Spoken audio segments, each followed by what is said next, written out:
Welcome to Normal Islands Live. I'm your host, Curtis Daly, and I'm joined by the wonderful David, aka David Moo. David, how are we feeling tonight? Living the dream, if the dream means seeing just how deep the nightmare can go. I mean, you're absolutely right. Let's see how deep we can go.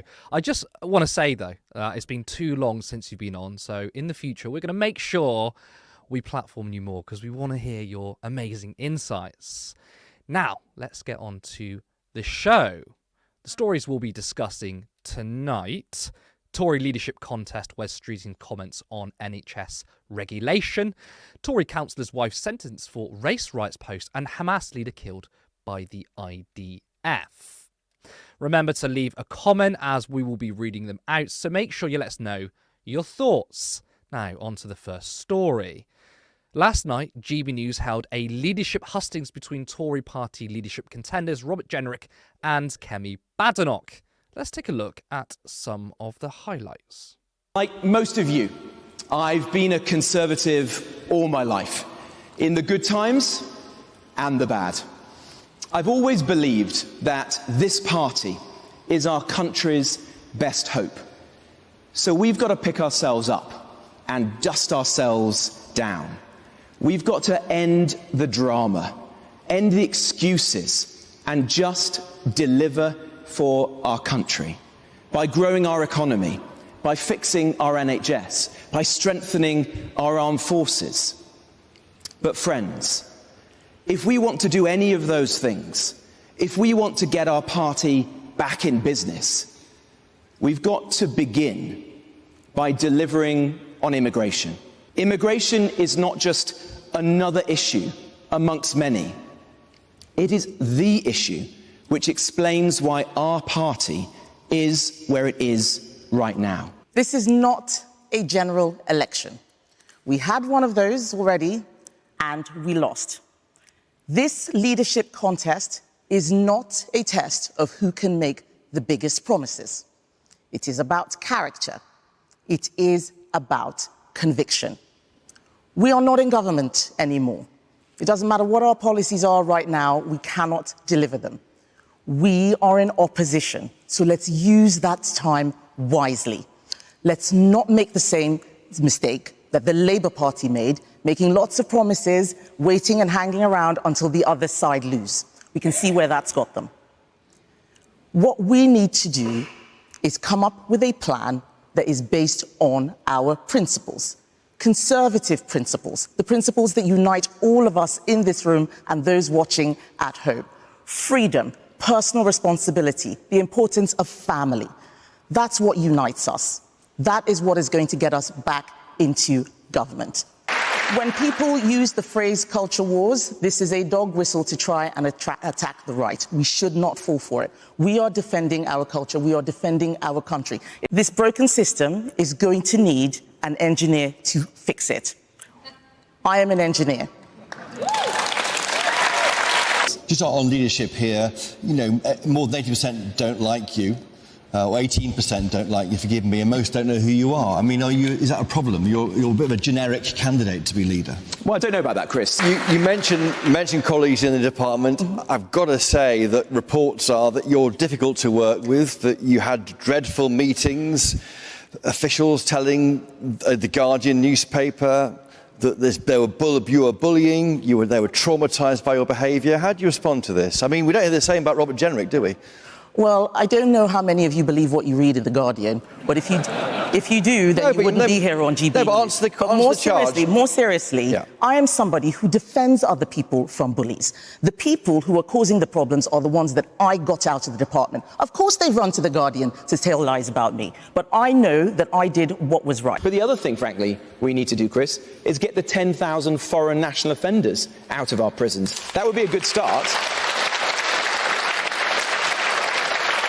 And incidentally, Chris, one of the reasons it's so difficult to do that is because of the European Convention on Human Rights. That defends the rights of foreign criminals who are in our prisons and on our streets. When Winston Churchill thought of the right to a family life, he never thought of the idea of a foreign rapist or murderer having the right to stay in our country rather than being sent back to their home country. So I'm not at all surprised that much of the debate was on immigration. I mean, that was Generic's main call. He said it's not one of the issues, it's the issue. I found it quite funny as well from Kemi Badenoch saying when people say culture wars, it's a dog whistle against the political right. I mean, it's maybe if you stopped doing the culture wars, we wouldn't keep bringing it up. Now, for Generic, he believes leaving the ECHR is a way of deporting illegal immigrants. But surprisingly, Badenoch actually defended it. So there's much debate about the ECHR and its role and its influence on the UK's ability to enact certain roles and moves. Now, Robert was unequivocal that we should be leaving the ECHR. Do you agree with him, or is there an argument that UK can use its influence to actually, for us to be able to Reform it. Reform it, yes, quite. Thank you. Thank you. So if we need to leave the ECHR in order to control migration, we should leave it. But it is not a silver bullet. It's not even the most radical thing that we can do. Immigration is too high, both legal and illegal. We need to tackle that. It is causing a strain on public services. We're not able to build housing to keep up. It is not fair. But we have to ask ourselves, why is it that countries that are in the ECHR are able to deport people who are there illegally better than us? France is able to send back about 70%, where we send back about 10%. So it cannot be the ECHR that is stopping us from doing that. That is why I don't want us rushing out to give promises when we don't have exact reasons for what is happening. The ECHR may be a solution. It is something that I would consider. But if we are going to do that, we're going to have a proper wholesale plan. Leaving the ECHR is not dissimilar to leaving the EU in terms of the consequences. Last time, everybody forgot about Northern Ireland, and then we started playing catch-up. We cannot make that mistake again.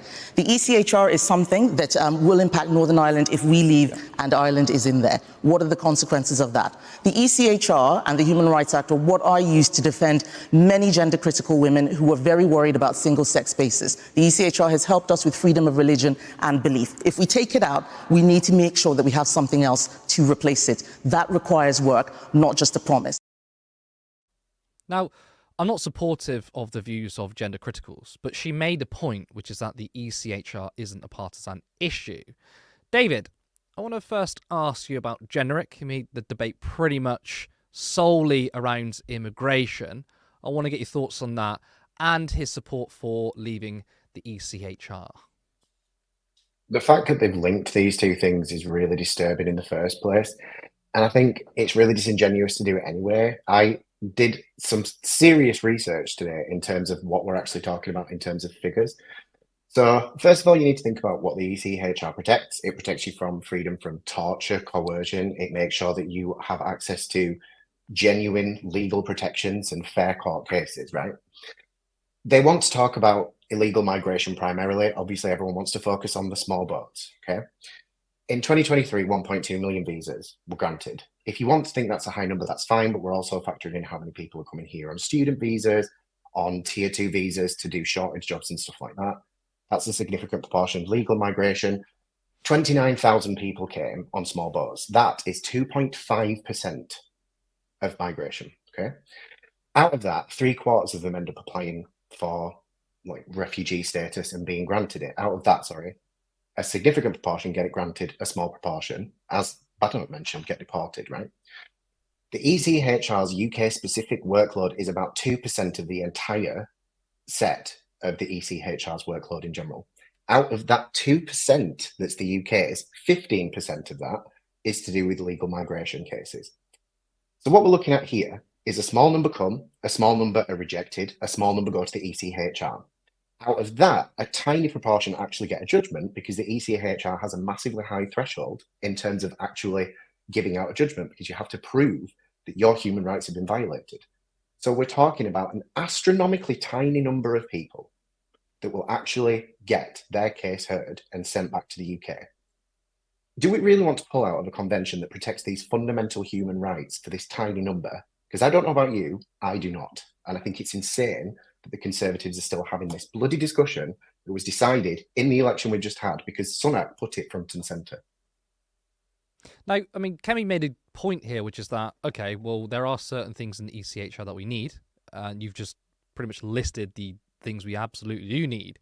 You know, if we're not in it, Britain can curtail our freedoms as if they don't, you know, already do that. But I find it quite astonishing that why hasn't the British state already done this? You know, it kind of reminds me of the argument with the EU. Many people who said we need to stay in the EU because it protects workers' rights. Okay, that's a good thing, but why don't we protect workers' rights anyway? Why can't we enshrine that in our constitution? So if we were to leave the EU, it's still there.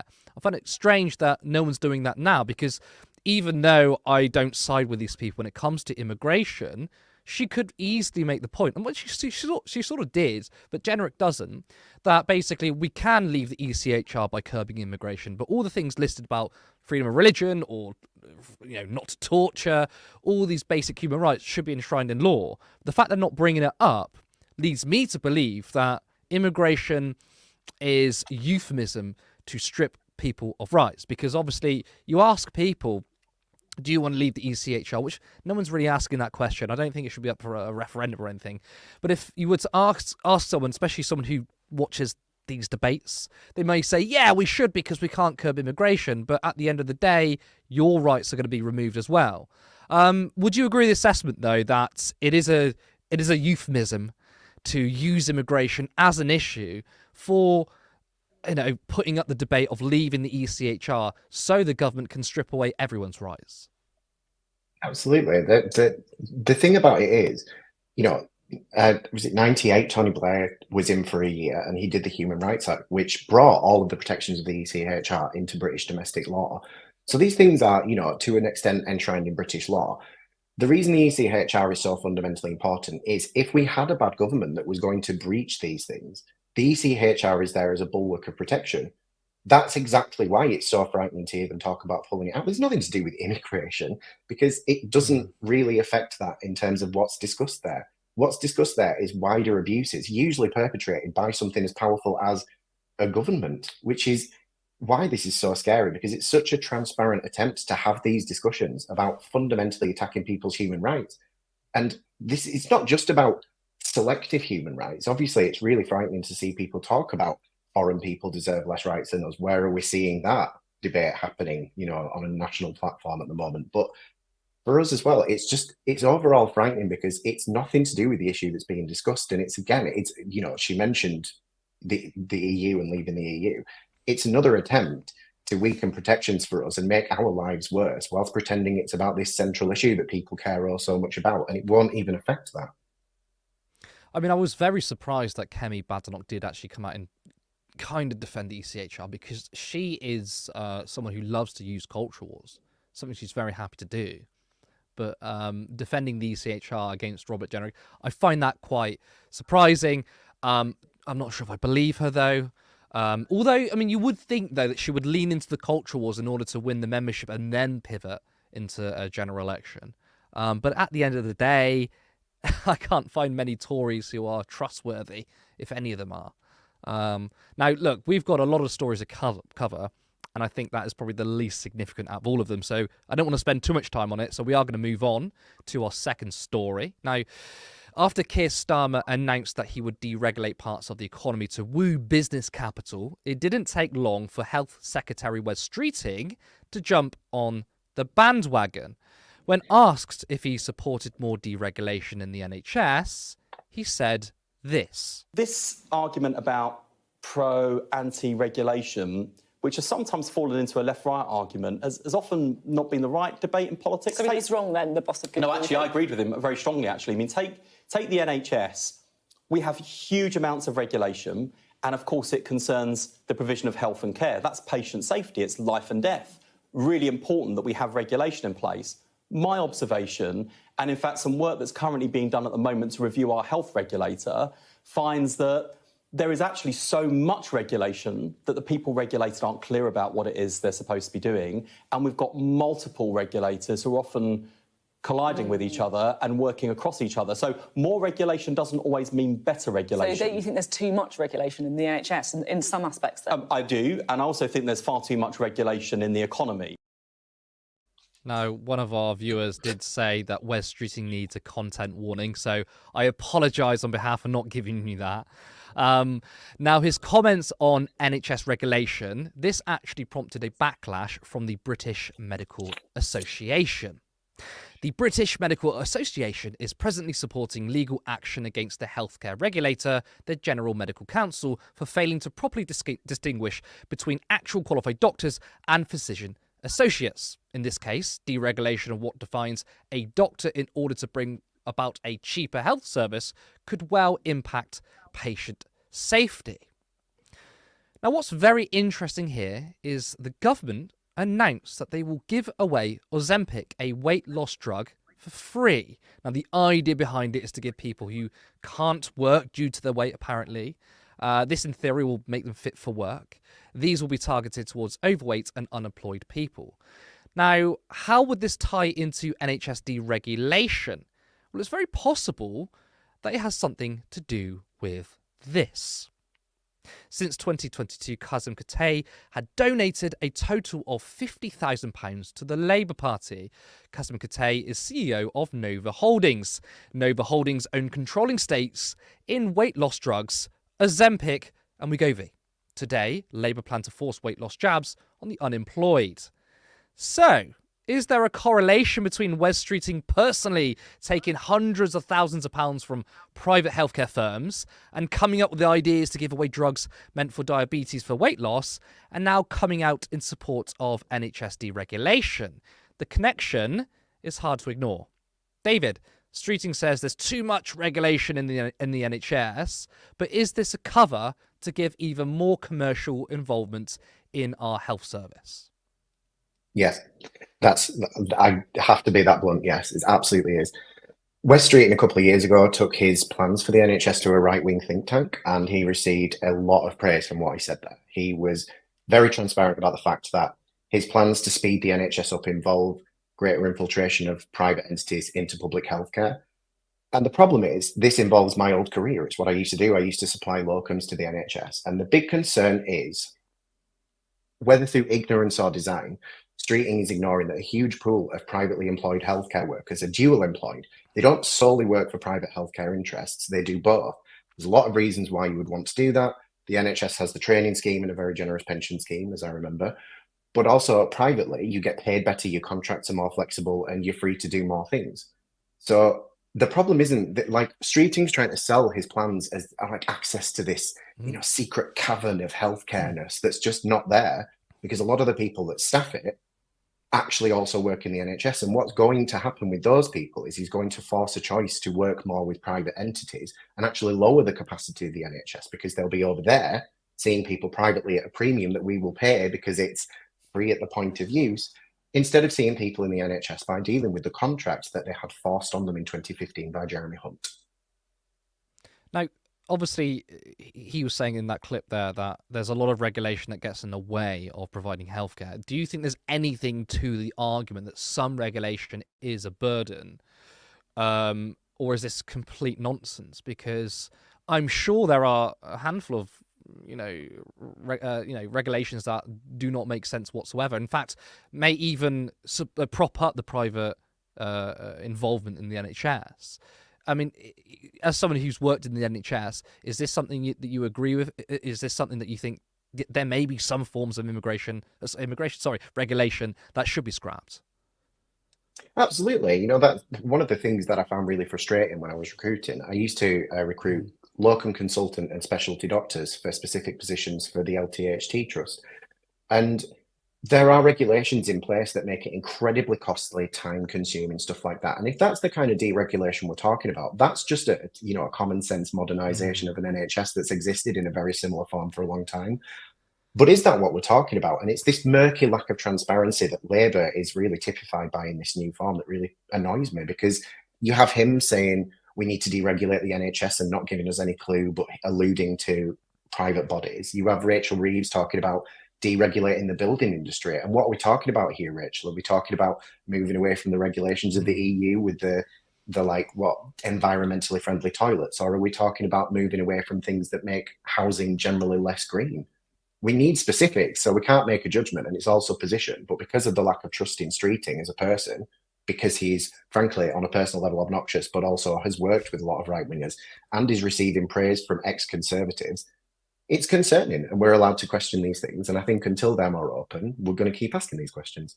I mean, it's exactly that, because if someone were to make that argument, the argument in and of itself isn't particularly bad. You know, oh, some regulation probably could be scrapped. But again, as you just pointed out, it's Wes Streeting in particular that we don't trust.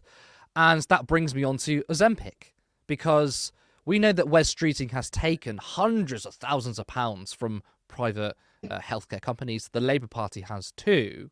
So it's him that we don't trust. And when he says NHS reform or remove regulations, that to me is a euphemism for more private involvement. I do want to ask you about Ozempic, though. This is the government's new idea to get people back into work. And if you ask me, this feels incredibly depressing and dystopian. What are your thoughts on that? I've read quite a lot of articles about it because there was a lot of supposition around what it meant. You know, the way the articles were framed was it was really dystopian. You know, like obese, unemployed people to be forced on Ozempic. I went to the hospital last week, and I'm classed as obese, and I'm a little bit like, could I just possibly? But the thing to bear in mind is it's a small scale scheme. It's 5,000 people over 5 years who have opted into this scheme to try this weight loss drug to see if it does have an effect, because there is a supposition that there's a link between the two. And if that was all that it was, I think it's fine. I also saw people saying, oh, so we have to scrap the winter fuel payment, but we can afford this. My concern is we're being paid by, I can't remember the name of the company, is Eli Lilly that produces the drug. We're being paid £271 million to run this scheme, which just feels a little bit unclean, you know? If I understood more about why this has been decided to be a thing that we'll do, then I'd probably be a little bit more open to seeing what comes of it. But I just feel a bit wrong about it all, you know? I mean, I think the issue here is that it might not be the issue with Ozempic itself. I've seen a lot of people kind of, you know, raise the alarm on it. There may be a few people who are probably overstating how bad this could be for you. I'm more interested in why, because first of all, you just noted there that we're being paid to trial it out. Now, why would they do that? Why would private healthcare companies go out of pocket to do this if they see this as a return on investment? I'm not necessarily against any forms of trials. We kind of need that in healthcare. It makes me very uncomfortable that a private company wants to trial this through a health secretary who was very open to privatization. He once said that we should open the floodgates to privatization in the health service. So to me, this looks like a profit-making capitalist machine. Now, that doesn't mean that the CEO of the company is sat in a dark room going, how can I milk money off people? It's not really how it works. That person generally might want to help people, but the system itself is the problem. This is what worries me about it. And another angle on this, which also worries me, is that it feels like this is demonizing the working class or people who are struggling to get into work, and especially equating people with weight issues, it's kind of saying they're lazy. So I want to ask you about that, not necessarily the drug itself, but the implication or even the message here. And that is also coupled with, I believe it was Liz Kendall, who is pension secretary or DWP secretary, who even suggested the idea that we could actually have people coming to hospitals and do sort of work training and build up CVs whilst people are in hospital. This to me feels very dystopian in that way from this Labour government. So I do want to get your reaction to that. In terms of this whole thing, when the article started coming out on Tuesday night, was it, about the like weight loss drug trial, all I could do was go, why is this? Why are we talking about this? This is ridiculous. Is this the next culture war thing? And as soon as the next story dropped the next morning about, maybe people that are mentally unwell will get visits from like job advisors in hospital, and Liz Kendall saying there's some small trials that we have no evidence of, I thought, that's what it is. There's some kind of demonization of non-working people. So I looked into it, and in the background, what's really happening is there's a think tank that's released kind of a dossier of what they think is going to happen over the next decade. And it looks like the welfare state budget's going to balloon. And some of that's attributed to people that are economically inactive, which they aren't, because when people buy things, money goes into the economy. Precisely. But they're trying to demonize these people. They want to force them into work, because ultimately the problem is the welfare state's ballooning. And the reason the welfare state's ballooning is because we have a country that's aging out of work. There's not enough people going into it because there's not many people having children. So they have to blame people and trying to force them back into work to try and balance the scales of a bunch of people retiring and starting to draw down on pensions. This isn't about jobless people and whether they're lazy or whatever. This is ultimately about cynical spending issues. I mean, how much do you think this could potentially tie into immigration? Because you're absolutely right. We have an aging population. We're not replacing the workers for it. And there are so many calls. We've seen with the Tory leadership debate, it's all about immigration. Keir Starmer has pivoted to the right and has used even some quite right-wing rhetoric on immigration. Yet we need people in the health service. So it's kind of a really poorly thought out idea that we need to be stronger on immigration, even though a lot of these people are contributing to the health service because we have so many vacancies and we're trying to get people who aren't in work into work. It seems like that in order to satisfy people's itch for more of a clampdown on immigration, it's to attack those who are not currently in work and the most vulnerable in society. Do you think there's a link there at all? Absolutely. You know, like, we call it culture wars. It's all really one big culture war, and it's all interlinked. When it comes to attacking, you know, like I said, economically inactive, that's not what they are. They get called economically inactive. But even if you get a stipend from the state, when you spend, the taxes go back to the state. You can't be economically inactive unless you're dead. So it's all just the same nonsense, you know. And it really was a huge red flag for me when I saw that Labour were playing into these kind of culture wars, because they're playing exactly the same ball game as we just kicked the Tories out for, and it's going to do exactly the same thing to them. I agree. Maybe this could kickstart another conversation around UBI, because you're absolutely right. No one's really economically inactive, and especially UBI, people will spend that money. But I don't expect that conversation from a Labour government that tries to imitate the Tories all too well. Now, before we move on, if you are enjoying this live show, make sure you hit the like button, as it's good for the algorithm. So everyone watch now, remember, hit that like button. You can also share our content and let people know about Turn Left. You can also support us financially by heading over to turnleftmedia.co.uk/support, where you can donate to us either monthly or any one-off donation. Our goal is one day to be paid for the work we do and grow into a full-blown media organisation.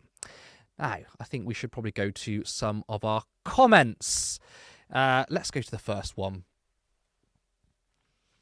Mithril, good to see you again, and thank you for being a member for 7 months. The support is always welcome. Thank you for coming on this journey with us, and I look forward to what we can do in the future. Double D, we have to outright ban lobbying. Largely agree. I guess there's some forms of lobbying that I do support, which is unions lobbying the government. If it's activists trying to lobby political parties on actions on climate change, these good things. But I obviously know that you're talking about corporate lobbying. Now, if you ask me, would I rather keep the system we have now and have ordinary people potential access to lobby the government, which doesn't seem very likely anyway, or scrap it altogether? I would choose scrapping it altogether. Let's go to another one. Becca A, good to see you again. Kemi, that's not the right colour. Blue is the Conservative colour. I saw that comment actually earlier on, and I feel a bit embarrassed now because she's wearing red and I'm actually wearing blue. So we're in the wrong clothes. To be fair, though, this is more of a teal. So actually, it's probably more reform. We should probably not talk about that, actually. Let's go to another one. Lewis White. It's worth noting that there's been multiple cases where people tried to go to the ECHR to stay in the UK, and the case is not one and were deported. There was one in November. Excellent point, and that was obviously from our contributor, Lewis White. For anyone who's been trying to use this as a culture war, that the ECHR is really left-wing and we're using it, or this institution is helping illegal immigrants stay in the country, there's been cases where people have gone to the ECHR hoping that they would defend them, and the ECHR said, no, we're not going to defend you and you're going to be deported. It is not a partisan issue. Institutions like this have never been partisan. Let's go to another one. Saladin Faye. Culture wars is a dog whistle to attack the right. What the fuck? Is there no end to this lot's gaslighting? I mean, it's absolutely true. The left mostly talk about real issues in society, largely material conditions, but yes, we also talk about social issues, racism, systemic racism, sexism. All these things are important to people. And the political right, they moan about it and they say, oh my God, this is woke. Just look at GB News. They literally have a show called Woke Watch. So if you don't want to be, if you feel like it's a dog whistle when we bring up culture wars, stop doing culture wars. That would be lovely. Why don't you engage with our arguments instead? Back again, that's not Conservative Blue. Don't worry, Curtis. Thank you. Thank you for reassuring me. Is that all our comments? I believe it is. Okay, let's go on to our next story. Lucy Colony, the wife of the Tory councillor, has been sentenced to 31 months in prison for inciting violence on social media. During the race riots that happened recently, where a hotel housing refugees was set on fire with people inside, Connolly tweeted this. Mass deportation now. Set fire to all the fucking hotels full of the bastards for all I care. While you're at it, take the treacherous government and politicians with them. I feel physically sick knowing what these families will now have to endure. If that makes me racist, so be it. Now, the post was deleted not long afterwards, but people obviously had the receipts. Now, many on the right are unsurprisingly furious. They think she shouldn't be in prison and are once again talking about a two-tier system. Notably, Dan Wootton called her a political prisoner. Lucy Connolly, the wife of a Tory councillor, has been jailed for 2.5 years for an inappropriate post on X after the Southport massacre. She was devastated because her own 19th-month son had been killed by NHS neglect. She is a political prisoner.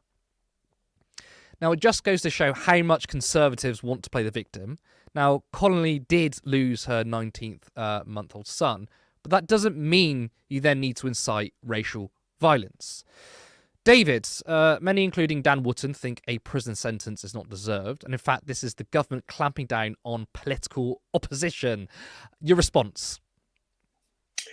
My response is okay, because I really don't care what these people think. Ultimately, it's like people don't understand the repercussions that this kind of speech can have. A hotel was set on fire. There were probably very young children in there, because a lot of people that flee these countries that we're talking about tend to be fleeing with children to try and get them out of these horrible situations. It's absolutely appalling. And the worst thing is, the most hypocritical part of it is, the right will always talk about identity politics and wokeness, like we've just said. Yet everywhere I look, there's these people going, this 44-year-old mother. Okay, right. Well, if you want to say she shouldn't go to prison for trying to incite people to burn down a hotel full of people, then maybe don't say all of this stuff about her identity. And additionally, if you want to bring her identity into it, maybe the 44-year-old mother should think more carefully about what she does and imperil her duty to look after her children, is probably what I would say. But of course, the right can't think that because it's critical thinking. I mean, are you saying there are actions for? There are consequences for your actions. I mean, that's a preposterous thing to say. I mean, I love how Wootton says it's an inappropriate post as well. I mean, she called for refugees and politicians to be burned alive. That's a tad more inappropriate. And could you imagine if a Muslim had said this? Burn people in their churches, burn the British. Do you think the same people, defending Connolly would defend that? No, because they're rank hypocrites. This is the biggest thing I can't stand about the whole lot of the people that we're talking about, is that they are rank hypocrites. I'd like to think that I'm fairly consistent in the things I think and say and believe. And I've said for years, I am absolutely not an advocate for free speech, because people don't understand what that is. They think that free speech is the license to say whatever you want. But if you have people going on TV and saying, I mean, obviously I'm a little bit dubious about what it is I can even say now as a hypothetical. You have people advocating for rape or, like torture and things like that. These things have an effect. And especially when you are part of the political establishment. She was married to a Tory, and quite a prominent one at that. The problem is people pick up on that and people think it's normalized. And then not only does it become speech, it becomes action. We see American politicians go, we need to stop the groomers because they're grooming kids and they're going to groom all these kids and they're going to groom kids and ruin people's lives. And then coincidentally, some guy goes into a gay bar and shoots 20 people. And then all of a sudden it's, oh, well, I didn't tell him to do that. You don't need to. If you're so stupid that you don't understand that the words that come out of your mouth can prompt actions, then don't say them. It's that simple. I've always maintained that the right do not understand free speech, or they don't care about it. For them, it's, I want my speech and I don't want to be called out on it and you can't say anything. That's not free speech. So any right-winger or conservative that says something outrageous and they're called out, they say, what is this, my free speech? And it's like, well, of course it's your free speech, but it's also our free speech to call you a shithead when you say something disgusting. You're also absolutely right that being a free speech absolutist is not something that's even viable in society, because let's change, let's think about it this way, right? We don't have absolute freedom, right? Someone doesn't have freedom to kill somebody else. We have laws that say you're not allowed to harm that person. Now, technically, you are infringing on their freedom by stopping them from doing something, but you're doing that because you want to protect somebody else. And that's where you have to find a real balance. Saying that you can say whatever you want with no consequences is not free speech, because obviously the victims in this, and in this case, yes, if you're going to tweet out saying, set fire to hotels with refugees in it, and that was what happened. I'm not saying that it was done because of that tweet, but it could have done, and this has obviously happened before, then you are actively kind of oppressing someone with your words. So protecting, in my view, protecting free speech, you kind of need to curb it in a little way. But the right don't want to talk about that because, again, they've never supported it. Now, I think it's really important to note, though, that, people are bringing up two-tier systems again, two-tier policing. I agree, actually, there is two-tier policing, but it's not what they think. I mean, they'll say, these people on the right will say, oh, it's two-tier policing because Hugh Edwards is walked away free. He's not in prison. And this person who just tweeted something is in jail. And it's like, well, we, covered the story about Hugh Edwards before, and we discussed that it's absolutely wrong that he is walking the streets, right? But the sentencing was actually something that's been around for years. So it's not like they decided, oh, we're not going to jail Hugh Edwards, but we're going to jail this person on Twitter. It's the whole system that's broken. And I want to also talk about two-tier system in another way. Just Stop Oil. They're sentenced to 5 years for doing a Zoom call. They're not protesting. They're talking about a Zoom call. In the 2011 riots, you had people jailed for years for stealing rice. So these people, again, don't really care about two-tier policing. They just want to say what they want without repercussions. What's your response to that?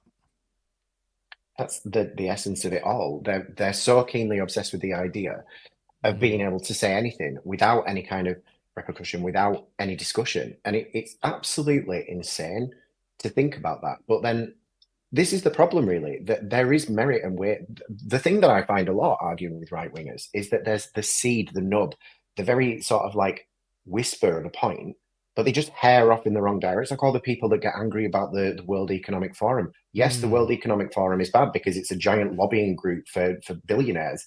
It's not because they're trying to wokeify your pronouns to death. Like, it's absolutely insane. Like, please focus on the actual issue of the fact that they're the ones that got Rachel Reeves to water down her promise on green investment through Labour, because they said, go to the people that are burning the earth about it and they'll give you some cash to fix the problem that they're causing.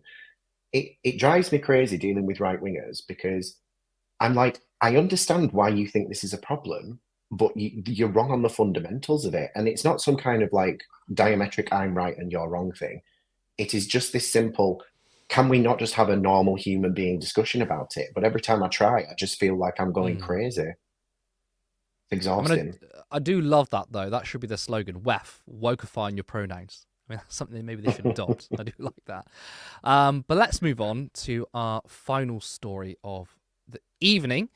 Hamas leader Yahya Sinwar has been killed, the IDF has confirmed. Now, the Hamas leader's final moments shows him sitting down with his arm wounded inside a damaged building as footage was caught on a drone. Now, many pro-Israel supporters are celebrating this as a victory. However, Hamas has responded. Speaking in a televised address, Kali Haya spoke of the memory of the fallen martyr, Yahya Sinwar. Hayat added that Sinwar's martyrdom and the leaders who preceded him will only increase the strength and resilience of our movement. The occupation prisoners will not return unless the aggression on Gaza stops. There is a complete withdrawal from Gaza and our prisoners are released from the prisons, Hayat said. Hamas will continue until the establishment of the Palestinian state on all Palestinian soil, with Jerusalem as its capital. Now, Joe Biden also made a statement claiming the death of Sinwar brings the region closer to peace. Speaking as he arrived in Germany to meet European leaders, Biden said he felt more hopeful about the prospect of a ceasefire and would send the US Secretary of State, Antony Blinken, to Israel in the next 4 or 5 days. Biden joined figures including his Vice President Kamala Harris, the British Prime Minister Keir Starmer, the French President Emmanuel Macron, and the German Chancellor Olaf Scholz in urging progress towards a ceasefire. If Biden thinks this makes peace more likely, he clearly hasn't been paying attention. It is in Netanyahu's interest for this war to be prolonged. It's worth mentioning that Yahya was born in a refugee camp. All of the Israel supporters celebrating his death are ignoring the bigger picture here.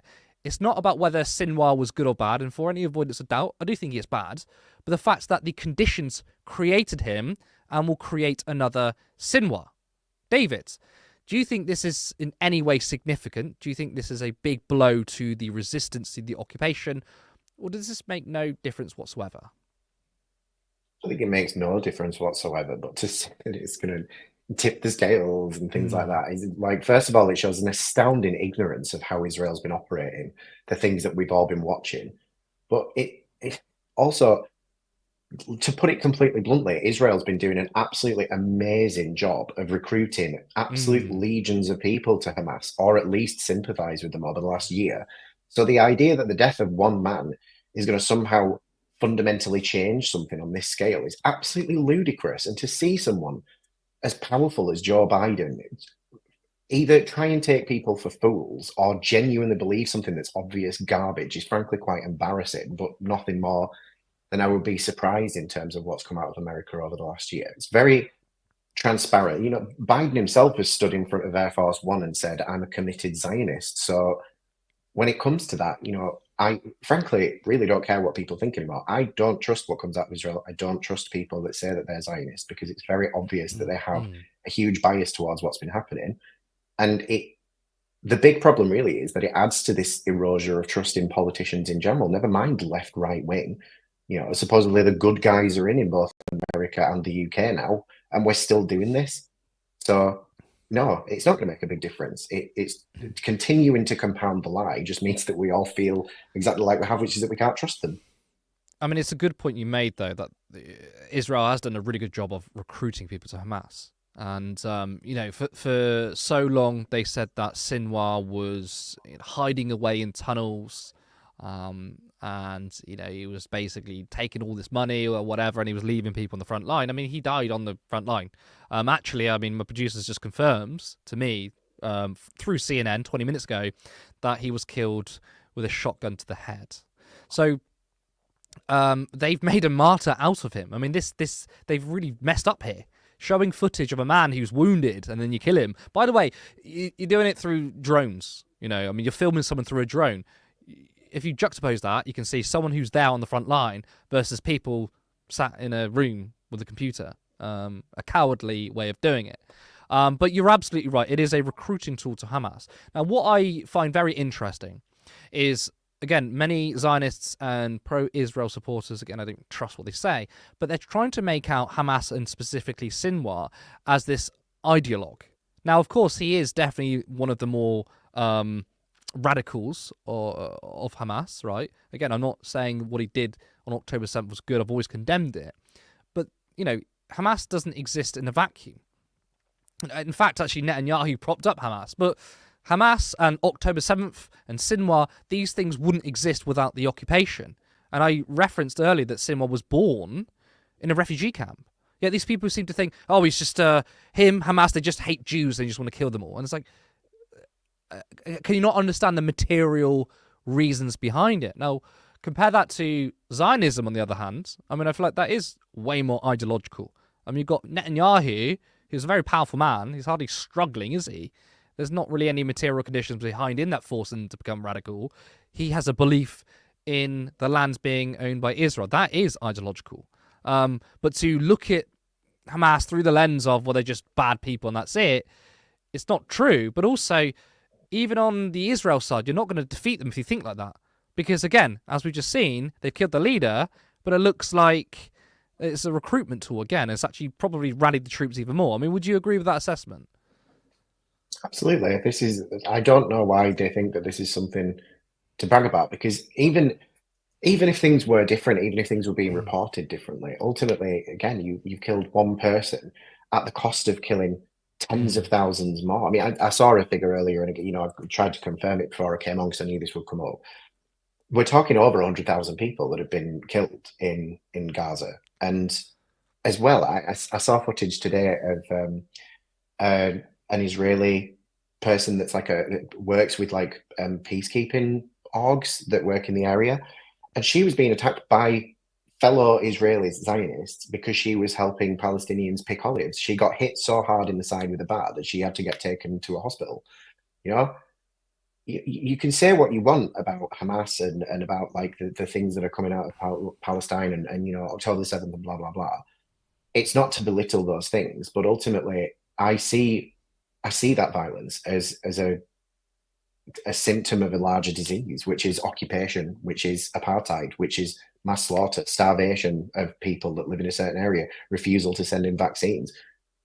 What the hell do you think is going to happen if you keep doing those things? You know, you kill one man, well done, but the evil that you've done is going to recruit thousands more in his place. Well done. Brilliant strategy. Well, I mean, for Netanyahu, this is part of his plan. He wants to prolong the war, doesn't he? I mean, as I referenced before, Netanyahu quite literally propped up Hamas. You know, it's covered everywhere, even in Israeli media. It's not a conspiracy. So for Netanyahu, this is a potential way of prolonging the war, because if he, you know, he wants to, I think, wipe all Palestinians off the face of the earth. And in order to do that, he needs the war to happen. So you and I may think, this is crazy. Why are they doing this? It makes no sense, apart from they're just genocidal maniacs. That is it at the end of the day. I mean, there are people around Netanyahu who are even thinking, look, they're bad themselves. But Netanyahu was clearly doing this to prolong the war. So he's probably very happy that this is a recruitment tool. He's probably very happy that more and more people are fighting to the cause, because the bigger the resistance, the bigger the response Israel can do. And as you referenced there as well with an Israeli person working with the peacekeepers, she was attacked by the IDF. Israel attacks their own all of the time, whether it's Israelis protesting the occupation in Israel, whether it's the Hannibal Directive, which literally allows the IDF to kill their own, whether it's IDF soldiers or Israel. And we know that the Hannibal Directive was used on October 7th. We know that some of the bombings from Israel has killed hostages. Netanyahu does not give a toss about his own people. He doesn't care. For him, this is about prolonging the war. This is about wiping Palestinians off the map, and this is about occupation of the entire region. And that isn't just Netanyahu. That's most of the people in the government. He's just the most outspoken one of them. Now, I think that probably wraps up tonight's show. I want to thank everyone who tuned in. And of course, I want to thank David for being a great guest again. 100% we'll have you on more often. Now, if you haven't already, please like this stream, because it helps the algorithm. It really does.